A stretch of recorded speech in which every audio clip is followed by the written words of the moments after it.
Хүүхэд зогсдож тогсоон бусааж байвал яаж хандах вэ? Хүүхэд зогсож байгаа нь огтхон ч юр бусын зүйл биш.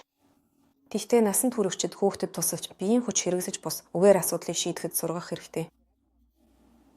Энд ямар хүчин зүйлсүүд амжилтад нөлөөлөх вэ? Юуны төрөнд насанд хүрэгчид өөрсдөө маргаан хүмүүжист хүч хэрэгсэж босхгүй. Үгүй болж хүүхдийг зодтолж босхгүй бич заах бүх оролцох бүтцгүүд нь. Хоёрдугаарт нийгэмшил гэдэг бас үйл явц бөгөөд үн цаг хугацаа тодорхой хэмжээний давтаст хэрэгтэй гэдгийг санаарай.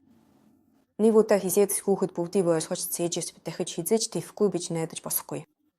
Гуравдугаарт хүүхэд тайвширч сэтгэл хөдлөсөнд намдсан үед нь ярилцах нь чухал. Эхлээд сэтгэл хөдлөсөн гасыг унтраавад дараа нь юу болсон, яаж өөрөөр шийдэж босох байсан тасаар ярилцсан. Бүх үйлдэлийн цаана ямар нэгэн хэрэгцээ байдаг. Хүүхдэд тухайн мөчид юу хүсэж байсныг нь ойлгоход нь тусаарай. Тоглохыг хүссэн үү? Өөрийгөө хамгаалахыг хүссэн үү?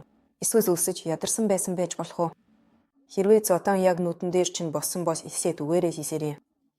Зодоныг зогсоо. Хэрвээ энэ нь хангалтгүй бол хүүхдүүдийг аль болох хурдан сасгах хэрэгтэй. Учир нь тэд сөхөстийнхаа хүчийг хэмжиж чаддаггүй бөгөөд бие биедээ ноцтой дэмтлэгчүүлж болцсошгүй. Хүүхэд тавсаан бусааж байгаа тохиолдолд ч мөн зодооны үед авдаг арга хэмжээг авна. Хүүхдэд бусдын зүйлсийг зөвшөөрөлтөөр авч болтгийг тайлбарлаж өгөөрэй. Хэрвээ хүүхэд тавсаамыг зөвшөөрөлгүй авсан бол буцааж өгөхийг нь шаардаарай.